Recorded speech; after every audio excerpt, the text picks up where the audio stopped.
Versailles, France, octobre 2025. À exactement 3 heures du matin, le petit Matteo Durand, âgé de 4 ans, s'est réveillé en hurlant de terreur. Sa famille accourut dans sa chambre et le trouva en sueur. Le corps tremblant, l'enfant semblait désigner du doigt quelque chose que seuls ses yeux pouvaient voir. Pointant le mur, la grande pyramide sanglota-t-il. J'y suis mort, le feu sacré m'a consumé. Sophie Durand, sa mère, resta figée.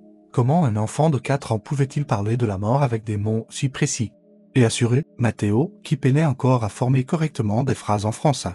D'où pouvait-il connaître des concepts comme feu sacré? Mais l'horreur véritable survint quelques secondes plus tard. Matteo cessa soudain de pleurer.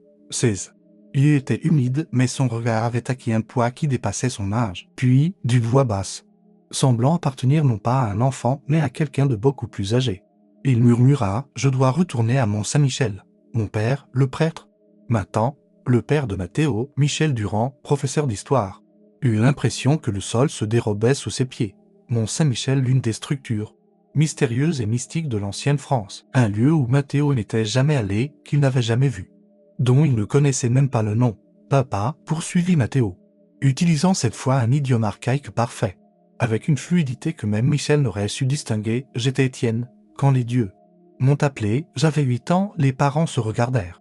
Horrifiés, Michel commença à enregistrer chaque instant sur son téléphone, les mains tremblantes. Sophie, quelques minutes plus tard, prit son fils endormi dans ses bras, comme si rien ne s'était passé, et s'assoupit profondément. Mais ce n'était que le début. Les jours suivants se transformèrent en cauchemar pour la famille Durand. Le jour, Matteo était parfaitement normal, il jouait avec ses jouets, regardait ses dessins animés préférés, et réclamait des bonbons comme tout enfant de 4 ans. Mais à la tombée de la nuit, quelque chose d'inexplicable s'éveillait dans la maison. Chaque matin, exactement à 3 heures, Matteo se redressait dans son lit. Il ne criait ni ne pleurait, les yeux ouverts. Son regard vide semblait scruter à travers une fenêtre traversant le temps. Il murmurait « Quelqu'un vient pour moi ce soir ?» Les plumes de jade brillent dans l'obscurité. Sophie enregistrait chaque instant, impuissante. Michel consultait ses collègues spécialistes des langues précolombiennes pour traduire chaque mot. Les résultats glaçaient le sang. Matteo ne parlait pas seulement le nahuatl, il utilisait une variante extrêmement archaïque, surtout employée lors de cérémonies religieuses au XXe siècle après J-C. Ce dialecte n'existait que dans les codex anciens et restait indéchiffrable même pour les meilleurs linguistes du pays. Comment est-ce possible? Murmurait Michel chaque nuit. Mon fils a du mal à compter en français, mais le moment le plus bouleversant n'était pas encore arrivé. Une nuit, Dr. Dubois, archéologue spécialisé dans Mont-Saint-Michel et les structures antiques françaises, ami proche de la famille, vint témoigner des événements.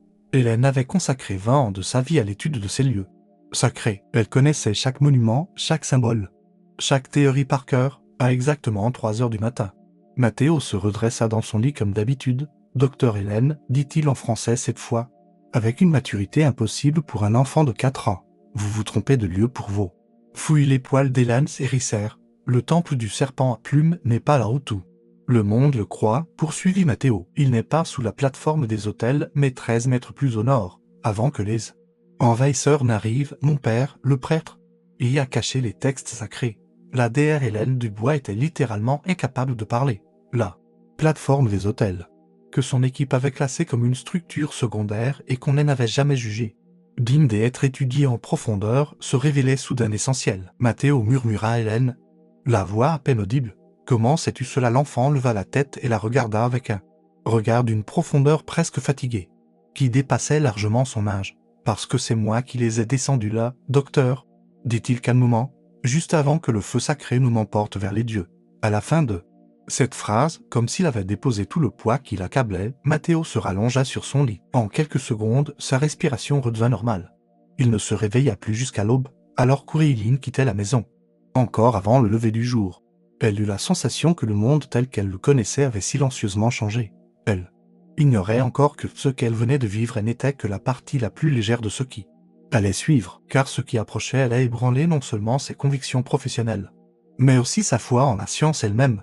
3 semaines exactement après cette première rencontre, le téléphone de la famille Durand sonna. L'appel venait du directeur du musée Lavraine à Paris, l'un des noms les plus respectés du pays, le Dr. Charles Moreau. Il avait entendu les événements racontés par Hélène. Sa proposition était simple, mais terrifiante, amener Matteo au musée. sans lui donner aucune information préalable, si l'enfant avait réellement vécu là. Expliqua Moreau. Il devrait être capable de reconnaître des objets du quotidien jamais exposés auparavant.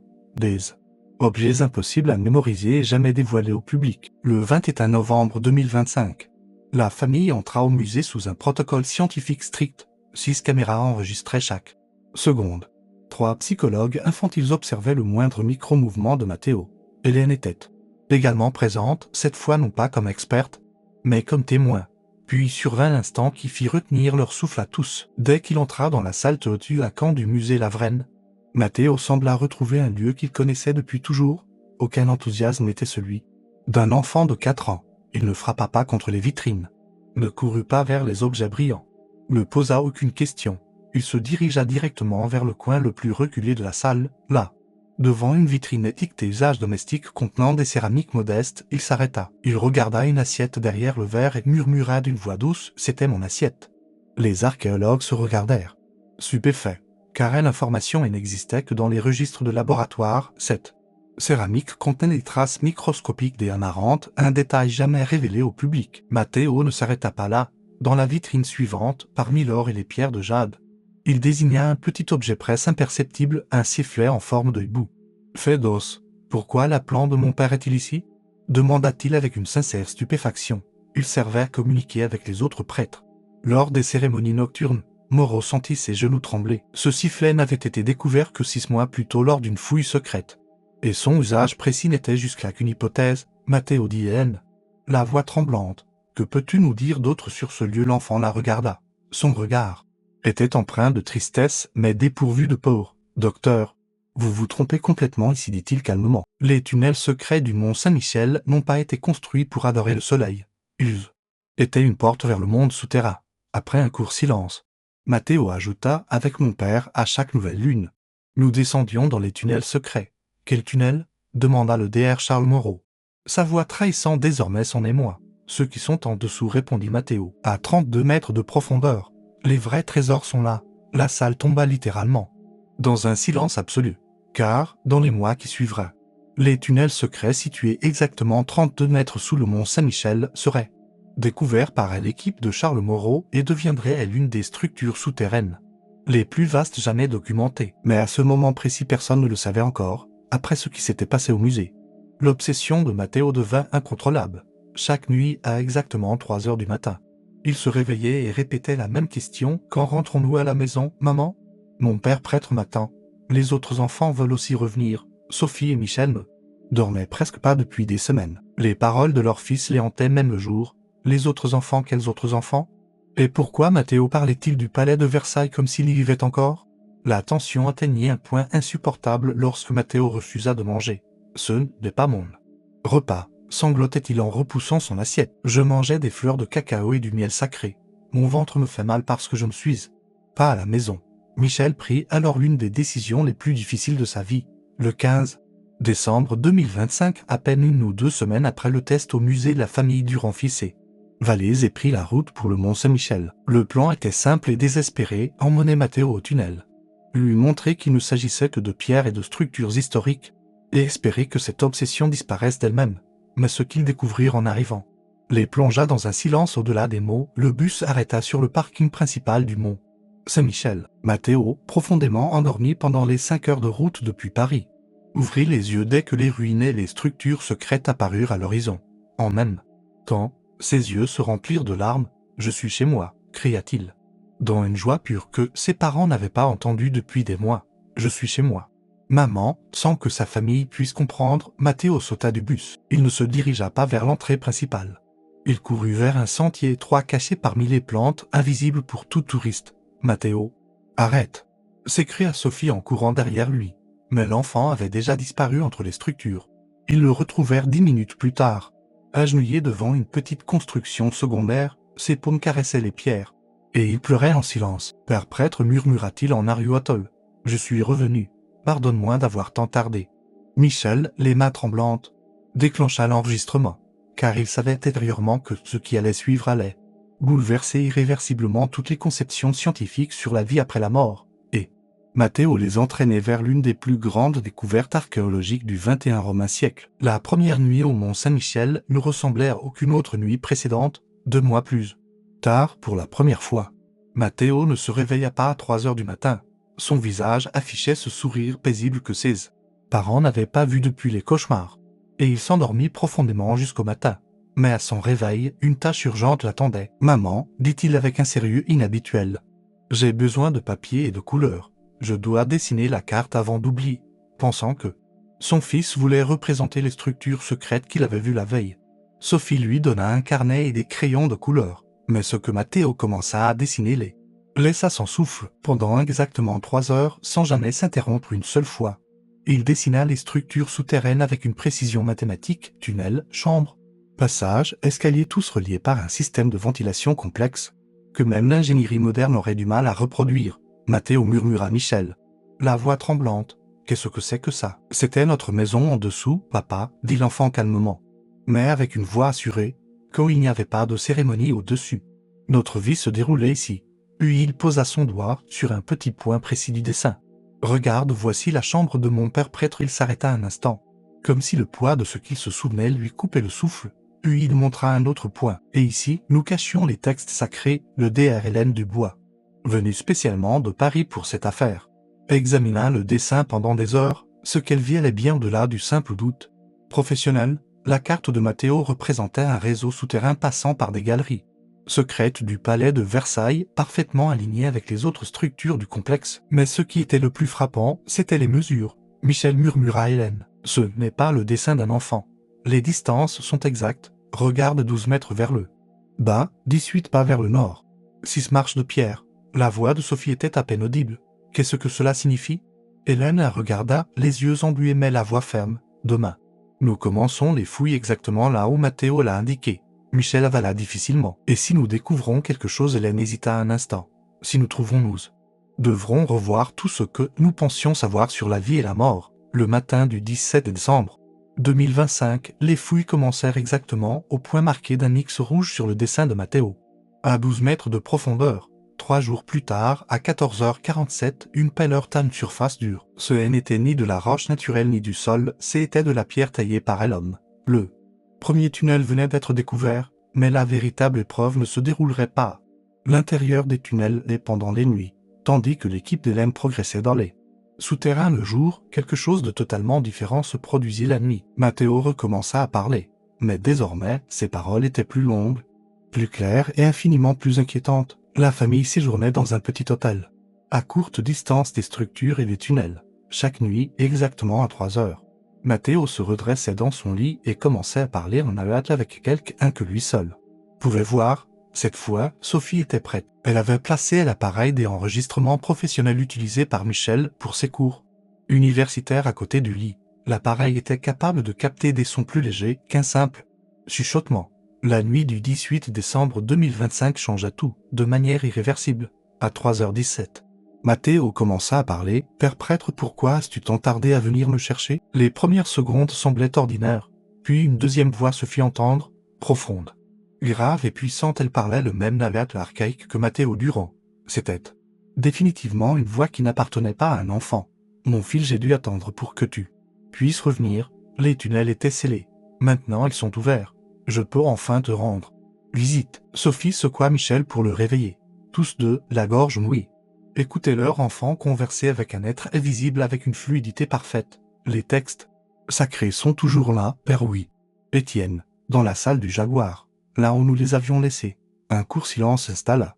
Puis la voix reprit. « Mais il y a quelque chose de plus important que tu dois savoir. » « Quoi donc ? » « Père, tu n'es pas le seul à revenir. D'autres enfants comme toi existent, dans différents endroits du monde. Le grand retour a commencé. » Michel enregistra tout, les mains tremblantes. La conversation dura exactement 47 minutes. Le lendemain, Hélène Dubois, en écoutant les enregistrements, pâlit. Ses doigts se crispèrent instinctivement sur le bord de la table. « Michel, murmura-t-elle, la voix presque brisée, j'étudie le nahuatl classique depuis 15 ans.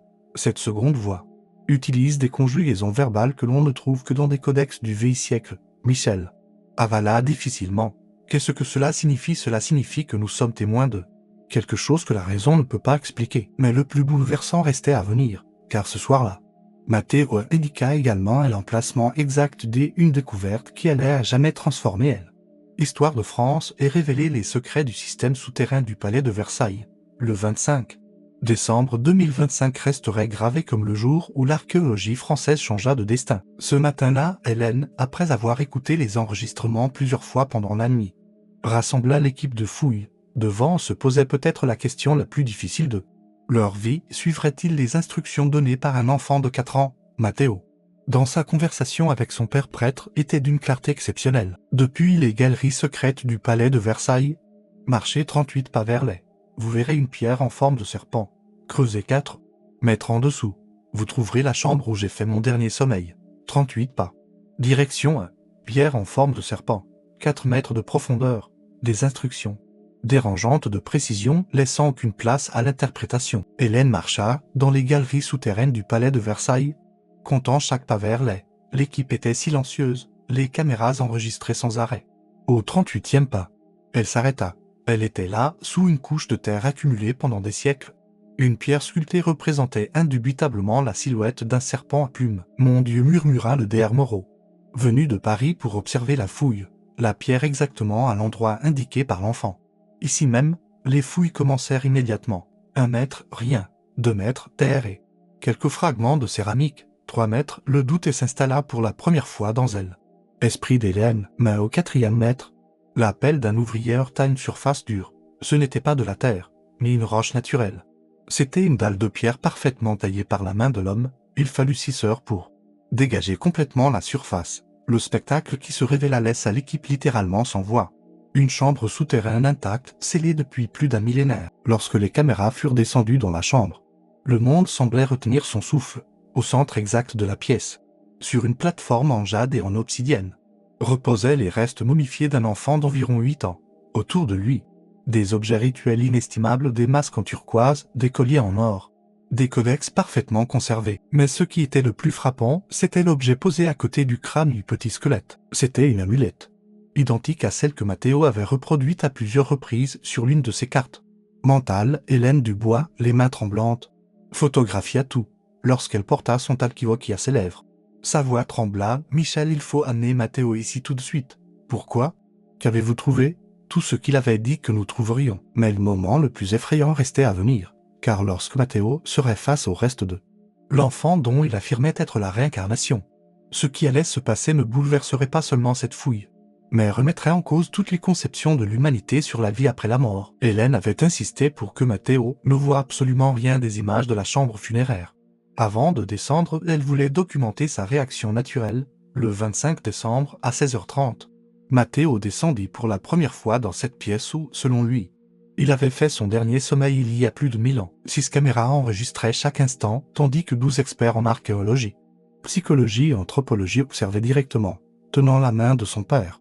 Matteo atteignit le point et le plus bas des fouilles, dès qu'il aperçut l'entrée de la chambre funéraire. Il lâcha la main de son père et s'élança courageusement à l'intérieur. « Ma chambre !» s'écria-t-il avec une joie sincère. « Papa, c'est ma chambre !» Mais lorsque son regard se posa sur les restes momifiés au centre de la pièce, son expression changea complètement. Il resta immobile pendant quelques secondes. Les yeux emplis de larmes. Ce n'était pas de la tristesse, mais des larmes de reconnaissance. « C'est moi » murmura-t-il en posant sa main sur sa poitrine. « C'est mon corps précédent. » Hélène sentit un frisson parcourir tout son corps. « Veux-tu nous dire ce qui s'est passé ici ?» demanda-t-elle. La voix tremblante, Matteo s'approcha des restes sans montrer la moindre peur qu'un enfant de son âge aurait normalement ressenti après la cérémonie du feu sacré. « Je suis tombé gravement malade. Mon père prêtre m'a amené ici pour que je me repose. Il m'a donné ceci, dit-il en montrant l'amulette à côté du crâne. Il m'avait dit qu'un jour je reviendrais. Et ensuite, demanda le docteur Moreau, enregistrant chaque mot. Je me suis endormi puis je me suis réveillé dans mon corps actuel, avec mes parents actuels. Mais ce qui suivit coupa le souffle à tous les présents. Hélène fit prélever des échantillons pour un test ADN secret. Comme elle l'avait prévu, les résultats arrivèrent le 27 décembre. La généticienne du musée national d'anthropologie de Paris, le docteur Patricia Laurent, appela Hélène. La voix étranglée. « Hélène, assieds-toi. S'il te plaît, les résultats de l'ADN sont impossibles.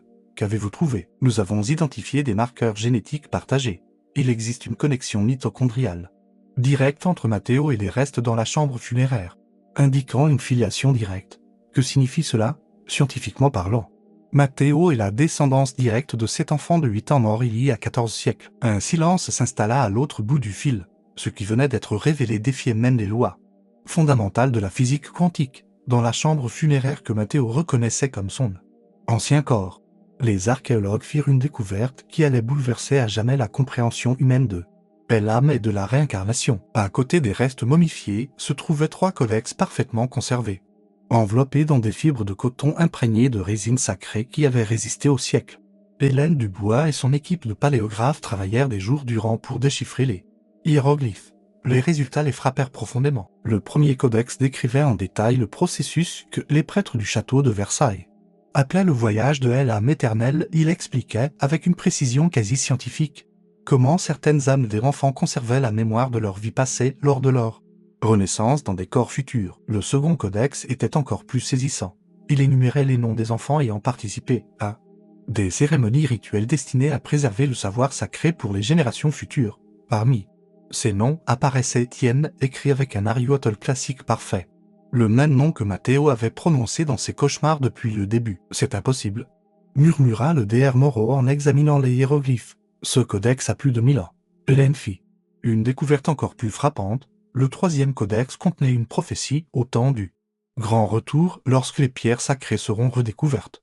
Les enfants élus retourneront dans leur corps d'origine et guideront les hommes du futur vers la sagesse ancestrale. La prophétie incluait des dates selon le calendrier aztèque. En les convertissant au calendrier grégorien, Hélène constata qu'elle correspondait exactement au 25 décembre 2025. « Michel », dit-elle en appelant son collègue, « nous devons immédiatement convoquer la famille Durand. Matteo doit être présent. Lui seul peut compléter ce texte. » Lorsque Matteo entra dans la chambre funéraire, il s'approcha du troisième codex sans hésitation. « Ah oui », dit-il avec un naturel désarmant. « Il manquait ceci. Mon père prêtre n'a pas pu le terminer. Avant de partir, peux-tu le compléter ?» demanda Hélène, le cœur battant. Matteo prit pinceau et encre, sans une seule hésitation, avec la précision d'un scribe ancien. Il commença à tracer les hiéroglyphes. Pendant 2 heures, il acheva les textes laissés inachevés depuis plus d'un millénaire. Les paléographes traduisirent les sections ajoutées. Elles révélaient l'emplacement exact de 12 chambres secrètes à travers la France. Dans ces chambres, d'autres enfants gardiens avaient préservé des connaissances susceptibles de changer la compréhension humaine de la vie, de la mort et de l'âme. Hélène, les yeux remplis de larmes, demanda à Matteo, « Y a-t-il d'autres enfants comme toi ?» L'enfant la regarda avec une sagesse infinie. « Oui, docteur, et ils se sont déjà réveillés. » Cependant, la dernière révélation ne bouleversait pas seulement l'archéologie. Elle allait transformer l'existence même de l'humanité sur cette planète. 6 mois après les découvertes au château de Versailles, le monde n'était plus le même. Le cas de Matteo Durand avait ouvert une porte dont l'humanité ignorait l'existence. Les codex qu'il avait complétés étaient devenus la carte d'une révolution archéologique sans précédent. Les équipes internationales d'archéologues suivant les coordonnées précises que Matteo avait ajoutées au texte ancien avaient découvert 8 des 12 chambres secrètes mentionnées dans la prophétie, incluant le château de Carcassonne, le pont du Gard et les tunnels cachés de Mont-Saint-Michel. Dans chaque chambre se trouvaient des restes des enfants âgés de 6 à 8 ans et des codex contenant des connaissances en médecine, astronomie, mathématiques et physique que la science moderne n'avait pas encore pleinement comprises. Mais ce qui était le plus frappant, c'étaient les cas observés dans le reste du monde. Le Dr Hélène Dubois avait fondé l'Institut international de recherche sur la mémoire ancestrale. En seulement 6 mois, 47 cas des enfants de 3000 ans ayant relaté leur vie passée dans des civilisations anciennes, avec des détails archéologiquement vérifiables, avaient été documentés. En Égypte, un enfant de 4 ans avait dessiné les plans exacts de chambres encore inexplorées à la pyramide de Khéops, au Pérou.